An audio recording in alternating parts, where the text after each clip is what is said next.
And in welcoming you to the Australia section, I must also say hi to Michael Hutchence and Kirk Pengilly from INXS. How are you doing? Good, mate. Welcome to the studio.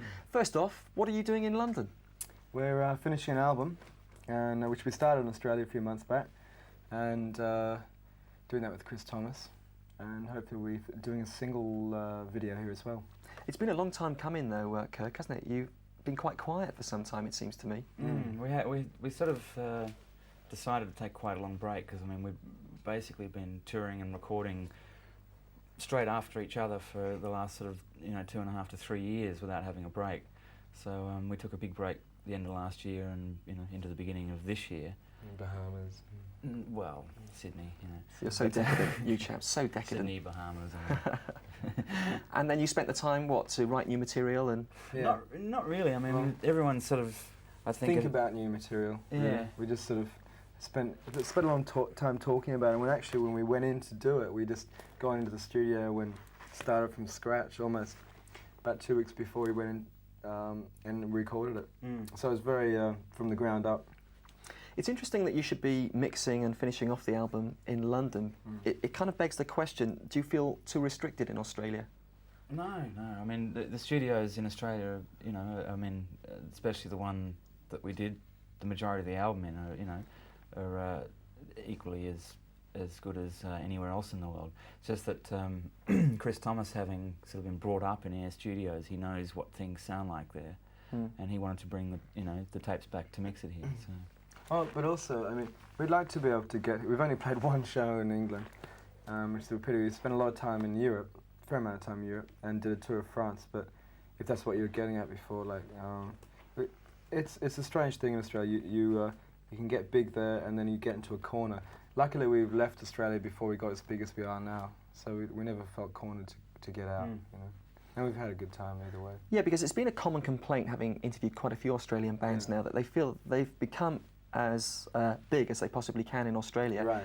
And then, so where do we go next? How do we break Yeah. other territories? Because often they're unknown outside of Australia. Exactly. It's a problem that you've started to overcome. Yeah, I think so. Well, not so much in England, but more in Europe and Japan. Big in Japan, as they say. And France, we had a #1 there for a while. So it's really just early days. I think we've done a couple of world tours now. Okay, it's a subject I want to pick up on in just a few minutes' time, but in the meantime, let's take a look at one of your clips. It's called The One Thing, INXS. Go.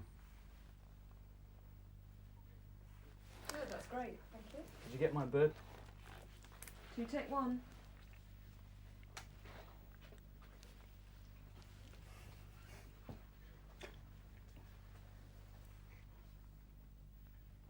There you go then, The One Thing, that's from INXS, and I've got Michael Hutchence and Kirk Pengilly from that band in the studio with me.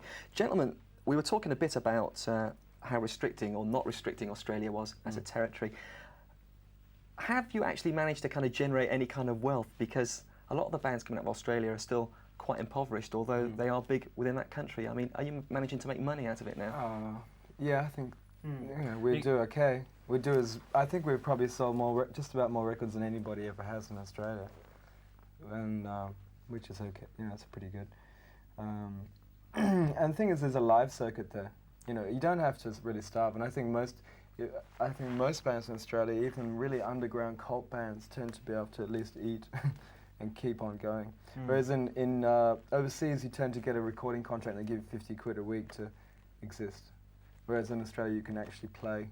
Well, in Australia, they don't give you the 50 quid, so so you've Yeah. got to go. At least there is the live circuit to keep your mouths happening. A couple of crates of lager out through the back door, is it? Yeah, a couple of fuzzies. Your next LP, or your new LP, in many ways, could be a make or break for you, couldn't it? In many territories, do you think? Or is it more of a consolidation? No, it's not a consolidation at all. It's more, there are areas that it will be a consolidation in, but it's more, we've already sort of got a foundation, and it's the old, gee, you're going to be big this year thing, but who knows? We'll see. In comparing the scene in Australia with Europe and maybe America, the live scene over there, as you've said, seems to be much better developed than it is, say, for example, in this country where it's beginning to break down just a little bit because video is now becoming very important and a band often doesn't have to flog itself on the road nearly as much. Have you found this? It hasn't affected it in Australia, if that's sort of what you mean. I mean, they're almost separate entities, aren't they? The live circuit and what happens on So TV. We've had video for so long. Yeah, I mean, long before even the States had it. 15 years we've had video shows now. So it's really surprising to us when we come over here and think, what? There's really not that many video shows going on here. It's rare. So somehow the two have thrived in Australia anyway. And you feel as comfortable with one as you do with the other? Yeah, it's taken a while to get more comfortable with video, but we're comfortable with it now. And talking of video, there's a rumour going around that you might well be working with Godley and Cream on a new clip, is that right? Yeah, Godley and Cream or their cronies or somebody, I don't know. The creative team. They got a little think tank going. We'll see what we come out with. I was keen to see that the Australian Music Awards, the Countdown Awards, actually presented you with something like 7 prizes. Yeah, so it was Yeah, it was hilarious actually. It was sort of, What's yeah, going on?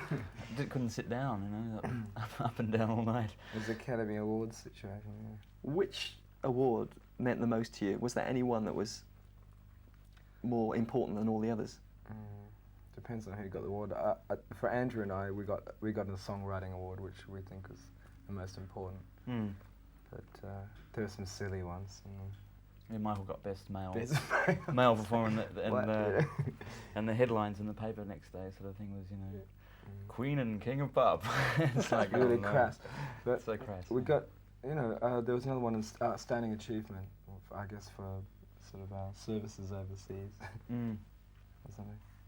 It must put a pressure on you now as well because you've reached the top in Australia. It's much more difficult often to stay up there, isn't it? Yeah. Yeah, sure. The population's not big enough to really hold it for too long, but we're planning on it. Bigger and better things.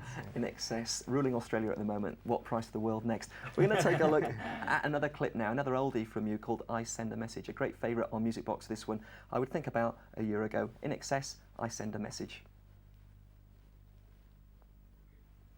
Good, great. So, Come on, chaps. A couple more, and we're there. 3, take 1.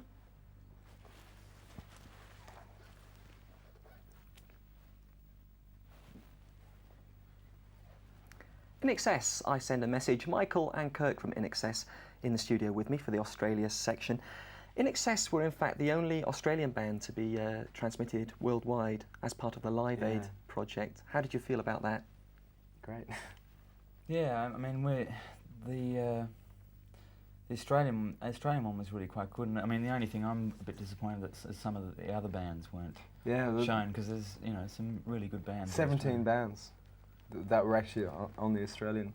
So somehow we ended up. We actually wanted to go in the middle and sort of let somebody else get out there, but the producers argued that's to the top. But, really, we're just happy that we're just helping out and raising lots of money. The Australia, actually, we're a bit disappointed with Australia. We didn't raise that much money. It was a bit embarrassing, but actually, I think New Zealand raised more money New than Zealand, Australia, and it's got like, you know, I think tenth of the population of us. It was 3 million people in New Zealand. They raised $6 million, which is pretty good. Excellent. Yeah. I hate to say it, but there's been a bit of criticism about Live Aid within this country for one reason or another. People are thinking, well, it's all very well for pop stars to kind of contribute their services for free and help raise the money, but you know, the problem goes a bit deeper than that. And you know, it needs political solutions and what have you. Has that criticism been raised in Australia as well? Sure, yeah. But it's, I don't know, it's, I think we're so far away from the problem that anything is better than nothing. I mean, there's cynics Or you everywhere, feel it really, more, isn't yeah. there? You know. It's a start, no matter what. We're probably paying for people to, I mean, it's sad, but we are paying for people who get their last meals, but we also, the children, hopefully will grow up into a new environment, you know. Moving on very quickly to Image. Having chatted to one or two, particularly of the underground bands coming out of Australia, they all cite Image as not being very important, and they think it's rather overplayed in video and what have you. Yeah. Would you agree with that, or are you very conscious of kind of producing a very big and expensive visual representation of yourselves? No, I mean, I think everyone really sort of, as far as, you know, what we wear and things is pretty much what we wear anyway. You know, I mean, Yeah, it's not like we consciously sort of. And we're not the naive. image. We're not naive to think that you know, it doesn't matter. I mean, obviously it's almost Madison Avenue material going on today in the pop world, but in Australia it doesn't really pay to be too conscious of it. You know, they want to know that you can get off stage and have a drink with you, and they don't want to elevate you and keep you up there. Mm. Finally, what does the near future hold for you? You're working on the album. Are you going to be doing some live dates around Europe to support that? Sure, yeah. October, I think we're coming back, and I'm not sure sort of what areas we're going to, but basically, you know, Europe is written Yeah. on the little We calendar. won't do more than one show here for a start. Great. And we might even get to Scotland and areas like that. And maybe get overseas as well to the continent. Oh yeah, Well, sure. definitely we'll be Definitely there, do Europe, yeah. again. France and Germany, etc. Good. Well, I wish you luck with the new album and Thank with you. those live dates. I must try Great. and catch you Mhm. on that tour. Please do. Yeah. Thanks very much for popping in. Bye-bye. Michael Hutchence, Kirk Pengilly from INXS. Bye.